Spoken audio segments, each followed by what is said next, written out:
Assalamualaikum warahmatullahi wabarakatuh. Innal hamdalillah nahmaduhu wa nasta'inuhu wa nastaghfiruh wa na'udzu billahi min shururi anfusina wa min sayyiati a'malina. Man yahdihillahu fala mudilla lahu ومن يضلل فلا هادي له أشهد أن لا إله إلا الله وحده لا شريك له وأشهد أن محمدا عبده ورسوله وبعد. Di saat seperti ini salah satu yang harus kita ingat bahwa tidak ada manusia yang tidak diberi rezeki oleh Allah, siapapun dia, baik buruk, ahli maksiat, ahli taat, muslim, kafir, beriman, musyrik, semuanya ditanggung rezekinya oleh Allah. Tidak ada manusia yang tidak diberi rezeki. Sementara apakah semua manusia akan diberi hidayah oleh Allah? Jawabnya tidak. Tidak semua manusia diberi hidayah, petunjuk oleh Allah. Ada yang diberi, ada yang tidak. Adapun rizki semuanya diberi, maka bodoh sebodoh-bodohnya kalau kita khawatir tentang rizki. Anak saya nanti kalau nikah gimana ya, nggak bisa apa-apa ya. Saya nanti kalau lulus kuliah kerja apa ya, kemampuan saya cuma segini-segini saja. Khawatir terhadap rizki ya. Sementara tidak khawatir anak saya dapat hidayah apa tidak. Hidayah saya ini akan dicabut oleh Allah apa tidak. Disinilah setan iblis menipu kita. Seandainya tidak ada setan, tidak ada iblis, pasti kita semua khawatir, takut tidak dapat hidayah. Tidak ada yang khawatir tidak dapat rezeki. Orang ditanggung kok. Wa ma min dabbatin fil ardi illa 'ala Allahi rizquha. Tidak ada satupun dabbah segala sesuatu yang menempel di bumi yang rizkinya tidak ditanggung oleh Allah, nggak ada ya. Maka untuk rizki ya udah cari-cari saja ya. Yang bertani, yang berdagang, yang karyawan, yang pegawai negeri, lakukan halal insyaallah. Untuk hidayah ini yang mestinya harus memohon, merengek. Jangan sampai hidayah ini dicabut oleh Allah, karena kan tidak ada jaminan. Siapa sangka orang yang pernah sholat bersama Nabi, pernah menjadi sahabat Nabi, sahabat dalam arti mata manusia ya, Allah tentu maha tahu ya. Baca syahadat, sholat di belakang Nabi, makan bareng Nabi, jihad bersama Nabi. Begitu Nabi ada di Haud, orang-orang ini dipanggil-panggil oleh Nabi untuk datang ke Haud, diusir oleh Allah. Engkau tidak tahu ya Muhammad apa yang mereka perbuat sepeninggalmu. Padahal bersama Nabi, sholat di belakang Nabi ya, dicabut hidayah itu, dicabut. Dan jelas itu bukan sahabat. Karena syarat sahabat 3, bukan 2. Bukan cuman bertemu dengan Nabi dalam keadaan muslim, ada satu lagi, mati dalam keadaan muslim. Kalau mati dalam keadaan kafir bukan sahabat, dan itu ada. Kalau tidak ada, nggak mungkin ada hadis haud tadi ya, itu bersama Nabi. Apalagi cuman bersama Imam Syafi'i, cuman bersama Imam Bukhari, cuman bersama Sa'id bin Baz Al-Albani, bersama Nabi SAW, neraka. Bahkan lebih dahsyat lagi, istri seorang Nabi, anak seorang Nabi, Kan'an, paman seorang Nabi, ayah seorang Nabi, azab. Ayahnya Nabi Ibrahim alaihi salatu wassalam. Disinilah. Maka kalau kita mau khawatir, mau takut, masalah hidayah, bukan rizki. Orang sudah ditulis kok. Gimana kita takut khawatir, sudah ditulis. Dan tulisan itu diakhiri dengan kalimat rufi'atil aqlam wa jaffatis suhuf.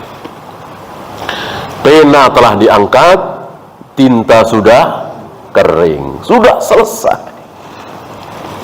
Jadi kehidupan manusia di muka bumi ini sudah selesai. Si anu begini, si anu begini, si anu begini, sudah selesai di lauh mahfuz. Kita cuman membuka lembaran-lembaran yang ada di lauh mahfuz itu. Apa yang terjadi di hari ini, apa yang akan terjadi besok, dan seterusnya ya. Maka kalau kita mau khawatir, sekali lagi, tentang hidayah,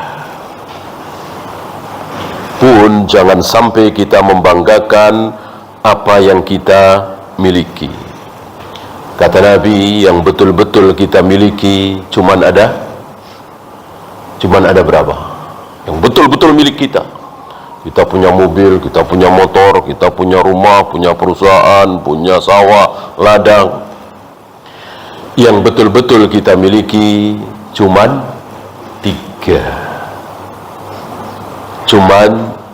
3.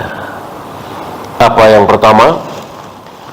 Apa yang kita makan kemudian jadi kotoran. Itu betul-betul sudah milik kita. Sudah masuk ke perut kita, lalu jadi kotoran. Itu betul-betul milik kita. Adapun yang di kulkas, di meja makan, di dapur, di ini, di itu, belum tentu milik kita ya. Yang kedua, malabisa fa'ablah, apa yang dia pakai lalu usang. Kita pakai baju, kita pakai celana, kita pakai sarung, kita pakai sepeda, kita pakai motor bertahun-tahun, lalu usang, sobek, jadi kain pel, jadi rongsokan. Itu betul-betul milik kita. Adapun mobil kita yang banyak di garasi misalnya, motor, rumah yang megah, perusahaan, belum tentu. Ada kalanya harta kita itu diambil orang, curi, atau kebakaran, hilang, atau barang-barang itu masih ada, masih bagus, masih mewah, masih berharga, masih mahal. Kitanya yang meninggalkan itu semua. Kan bodoh sekali. Mobil masih ada 6-7 di garasi, perusahaan masih di mana-mana, rumah megah, bukan 1-2, di sini ada. Dianya sendiri yang meninggalkan itu semua, malah milih tempat 2 kali 1 meter ya. Yang bersama dia cuman sehelai kain kafan, tidak ada yang dibawa. Bodoh sekali kan? Sangat bodoh sekali, sangat lemah sekali manusia. Bayangkan sedang giat-giatnya, sedang sukses-suksesnya, sedang dieluk-elukan, mati.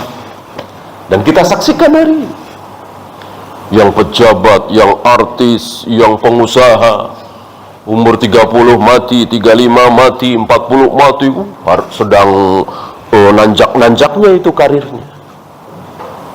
Dia milih tempat 2 kali 1 meter. Bagaimana keadaan seperti ini, lalu kita mati-matian, kita habiskan energi, tenaga, pikiran hanya untuk sesuatu yang akan kita tinggal tiba-tiba. Nggak ada yang merencanakan, termasuk kita, nggak ada yang mau. Kalau ditawari nggak ada yang mau. Tentu maunya masih tinggal di muka bumi ini, dengan hartanya, dengan kekayaannya, tapi dia harus pindah ke tempat 2 kali 1 meter. Kalau di situ jadi tanah, mati, mending. Justru di situ dimulai kehidupan. Dimulai kehidupan yang sesungguhnya. Sementara kemarin waktu di dunia cuman sekedar senda gurau, main-mainan saja. Kehidupan dunia ini main-mainan saja. Yang kaya ya sementara saja, yang miskin sementara saja, yang tertawa, terbahak-bahak, senang sementara. Besok lusa berubah jadi tangisan. Begitu pula yang menangis sementara saja, besok lusa berganti. Dan begitulah keadaan dunia itu. Tidak berada dalam satu keadaan bahagia, kemudian bahagia terus selama-lamanya. Itu di surga. Di surga tidak ada kata menderita, sengsara, kecewa, bahkan sesuatu yang sangat-sangat wajar. Bosan. Tidak ada di surga. Kata bosan itu tidak ada. Nah, seorang raja atau anak raja, kaya raya, jutawan, tapi merasa bosan dalam hidupnya di dunia ini. Ada nggak? Ada pasti. Ada. Di surga tidak ada. Diriwayatkan ada seorang penghuni surga, dia mendengar musik bunyi-bunyian surga sambil makan cemilan, mendengarkan musik surga, ditemani bidadari nyender, nggak ada bosannya. Dia nikmati suasana bagus, suasana indah itu, pemandangan yang luar biasa, sambil makan minum, nggak terasa sudah 40 tahun, saking nggak ada bosannya. Apa nggak pegel itu? Nggak ada pegel. Nggak ada pegel, nggak ada bosan, nggak ada penat. Kalau toh dia meninggalkan tempat itu untuk kenikmatan yang lain, bukan karena di situ udah nggak enak, udah nyaman, udah bau nih, udah nggak enak, suasana udah nggak kondusif. Nggak ada seperti itu. Nggak ada seperti itu. Kondusif terus di surga. Bagaimana janji Allah yang sedemikian rupa lalu kita lupakan karena silu dengan gemeraknya dunia yang bangkai kambing yang sampah ini, kata Nabi alaihi salatu wassalam. Udah berkali-kali diingatkan, ini sampah, ini bangkai kambing. Yang kehidupan yang sebenarnya nanti di surga, kita lupakan. Maka bagi antum yang sedang sedih, yang sedang menderita, yang sedang kecewa, yang sedang terlilit hutang barangkali, yang sedang dikejar-kejar janji barangkali, sabar. Sabar sementara doang. Kita nggak tahu, mungkin 15 tahun lagi, mungkin 10 tahun lagi, mungkin 5 tahun lagi, Mungkin setengah tahun lagi, ya. Mungkin habis Syawal, nggak ada yang tahu kapan Allah akan panggil kita. Maka harus terus ya mengingat ke situ. Pernah Nabi di atas kuburan itu, beliau mengingatkan semua yang hadir, limithli hadzal yaum fa'iddu, limithli hadzal yaum fa'iddu, untuk hari seperti ini, kematian, bersiap-siaplah kalian, bersiap-siaplah kalian, ya. Maka persiapkan itu, jangan sampai yang sepenting itu kita tidak persiapkan, malah kita sibuk mempersiapkan hari tua, nanti mantu, nimang cucu, masa pensiun, itu saja dipersiapkan. Nanti lulus kuliah bagaimana, ya? Nanti punya anak pertama, punya anak kedua bagaimana, nanti gimana persiapan nyicil rumah, itu dipersiapkan. Ya. Sementara yang diperintahkan oleh Nabi kita malah lupa. Limithli hadzal yaum fa'iddu, untuk hari seperti ini bersiaplah kalian, bersiaplah kalian. Aktsiru dzikraha dzimil ladzat, perbanyaklah kalian mengingat pemutus kelezatan. Kematian itu memutus kelezatan. Kelezatan sebagai seorang menteri putus, kelezatan sebagai seorang artis putus, kelezatan sebagai orang yang diulu-ulukan, dikultuskan putus, semuanya putus. Anaknya, istrinya, keluarganya nggak merasa ya bangga, mayatnya diiring oleh ribuan manusia misalnya, si mayat ini nggak berasa. Ya, udah putus kelezatan itu, nggak ada kebanggaan karena dia menteri, karena dia pejabat, karena dia artis, karena dia presiden yang melayat ribuan, lalu mayat ini bangga. Ada seperti itu? Nggak ada, nggak ada. Kalau dia ahli maksiat, nggak ada bangga-bangganya, ya. Bahkan ditambah siksanya kalau dia kafir. Ini khusus kafir ya. Innal mayyita yu'adzabu bibukai ahlihi, mayat itu akan diazab, mayat itu akan ditambah azabnya kalau diratapi keluarganya.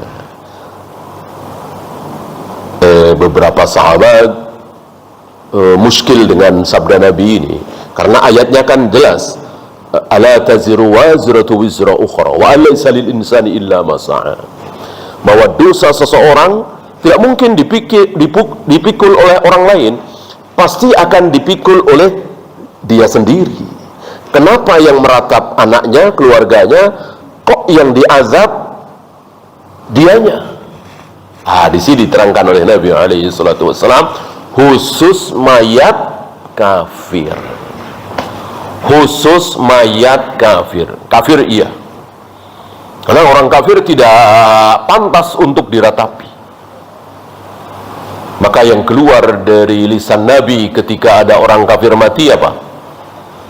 Mustarih wa mustarah, mustarih wa mustarah, istirahat dan mengistirahatkan, istirahat dan mengistirahatkan, istirahat dari kekafirannya dan mengistirahatkan orang lain. Nggak ada Nabi mengucapkan inna lillahi wa inna ilaihi raji'un, tidak ada. Tidak pantas kalimat tarji' seperti ini, istirja, untuk orang kafir. Inna lillahi wa inna ilaihi raji'un khusus untuk sesama muslim. Tidak ada riwayat Rasul dan para sahabat, para imam mengucapkan inna lillahi wa inna ilaihi raji'un ketika ada orang kafir mati.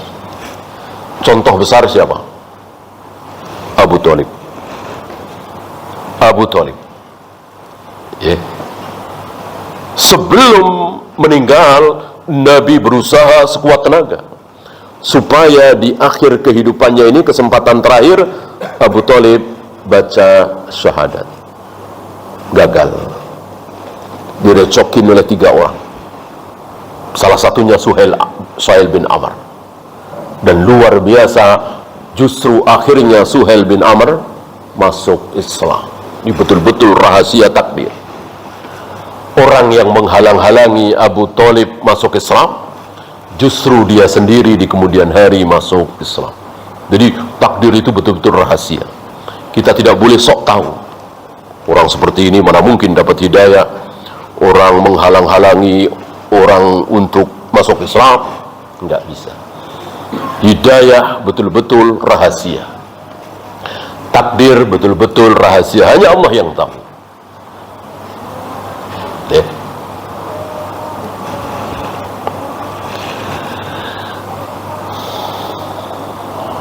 Nah, satu lagi ya, yang sudah dimakan kemudian jadi kotoran, yang sudah dipakai kemudian usang.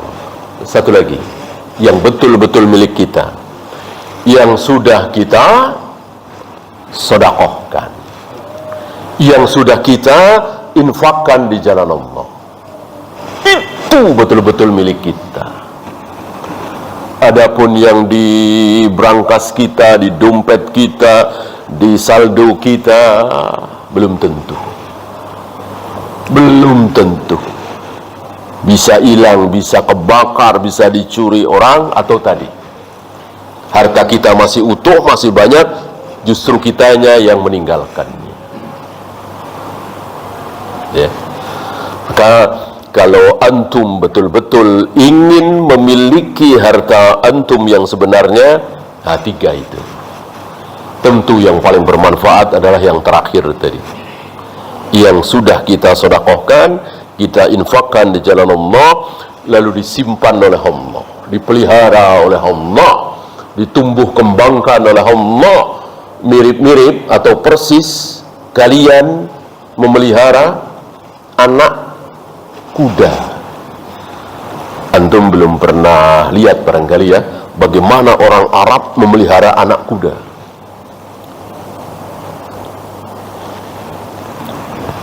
Agar menjadi kuda yang bagus, yang tangguh, yang gagah, yang hebat, lebih-lebih dari manusia katanya. Ya, betul-betul diperhatikan, hari per hari, jam per jam, menit per menit.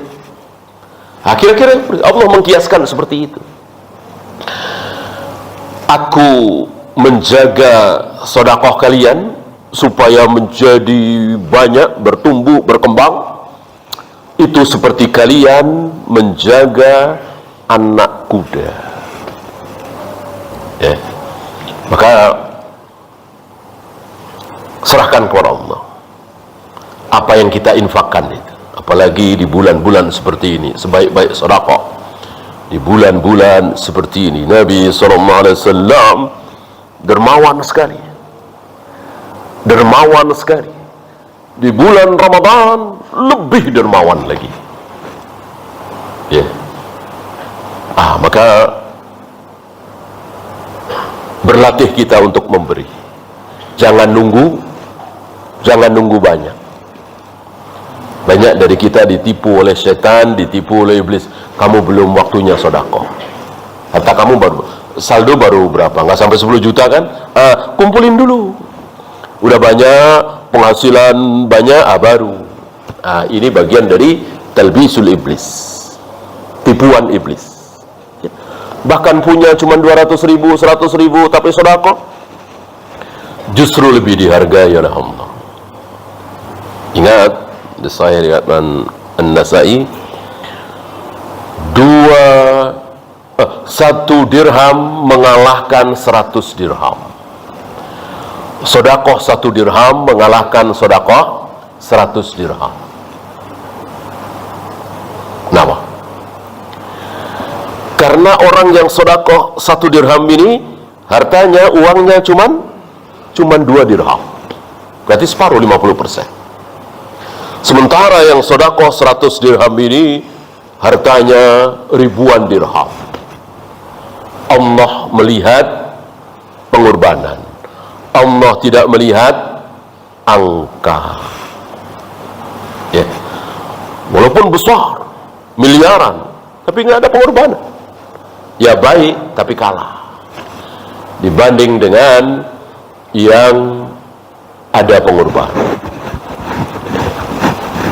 Maka tingkatan dermawan kan ada karam, ya, itu dermawan, memberi, tapi tidak pengaruh bagi dirinya. Walaupun dia setiap hari bersedekah memberi, tapi nggak pengaruh.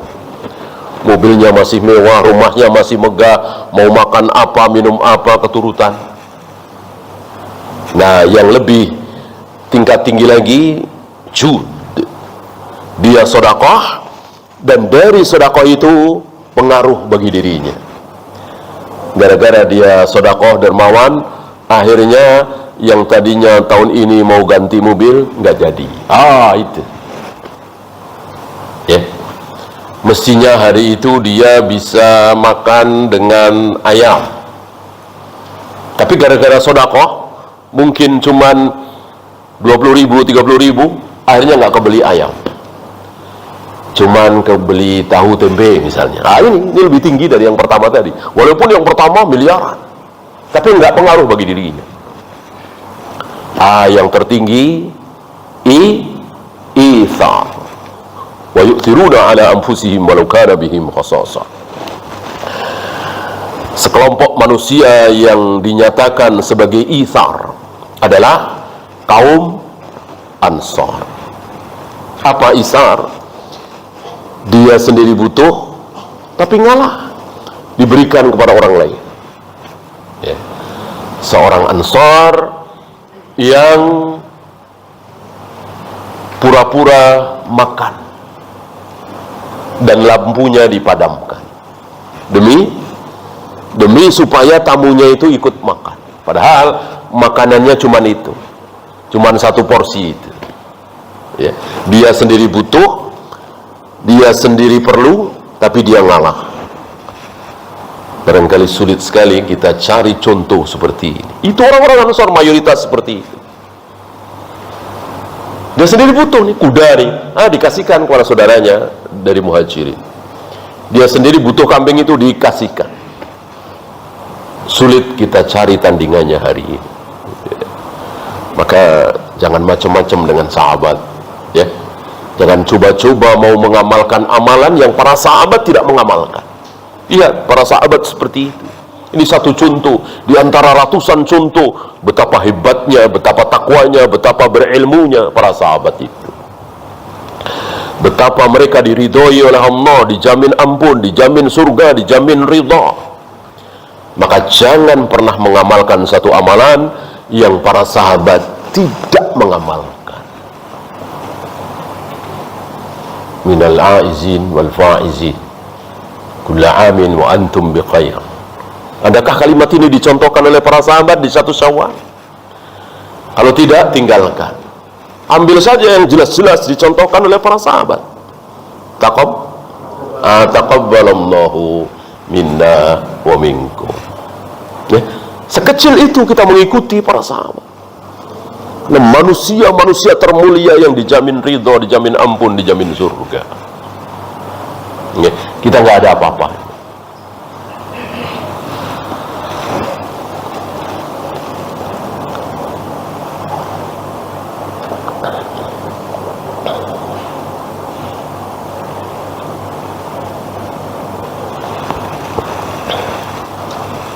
Rasulullah ketika bersama para sahabat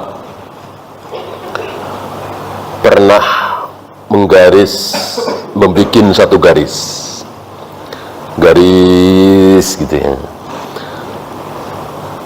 Beliau mengatakan ini cita-cita manusia, terus nggak ada batasnya, nggak dibatasi oleh Nabi, ya.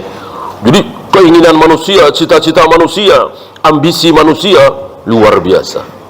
persis seperti yang disabdakan oleh Nabi sallallahu alaihi wasallam. Ya. Umur 80 tahun tapi masih ngitung hartanya, bisnisnya, perusahaannya. Ada nggak? Ada, banyak. 80 tahun, 85 tahun. Mestinya udahlah, nggak usah ngurusin ya. Nah, seorang mukmin insya Allah seperti itu. Orang kafir enggak. Jadi betul-betul keinginannya itu, ambisinya itu, cita-citanya itu enggak dibatasi.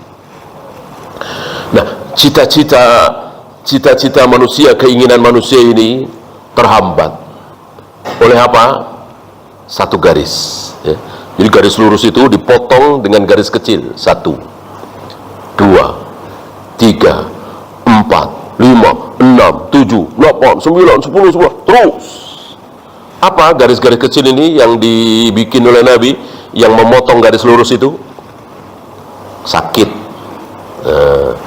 kecelakaan, jatuh, masuk angin ya, berantem, pokoknya yang menghambat cita-cita itu, dipecat, di PHK, ini itu, atau wabah, pandemi ya. Terus banyak. Jadi setiap kali manusia bercita-cita selalu dihalangi, situ ada halangannya. Sakit misalnya 3 hari, ya sudah, dia berhenti dari mengejar ambisinya, cita-citanya. Ntar sudah sembuh, bangkit lagi meraih ambisinya itu gitu. Lalu kecelakaan satu, dirawat mungkin 20 hari, berhenti dia 20 hari tidak mengejar dunia. Setelah sembuh ngejar lagi, terus halangi lagi, jalan lagi, halangi lagi, jalan lagi, sampai ada garis besar. Sampai ada garis besar, garis besarnya itu melingkar, jadi bisa datang kapanpun. Apa garis besar yang tidak bisa ditembus? Mati. Ketika mati udah nggak bisa lagi. Ya, nggak ada mati dulu 2 tahun, habis itu terusin lagi ngejar dunia, nggak ada kan? Udah mati udah selesai. Kalau sakit bisa, kecelakaan bisa, ini itu masih bisa. Ini gambaran bahwa kita harus sadar sesadar-sadarnya bahwa apa yang sedang kita hadapi di muka bumi ini tidak ada artinya apa-apa. Wallahu a'lam. Ada pertanyaan?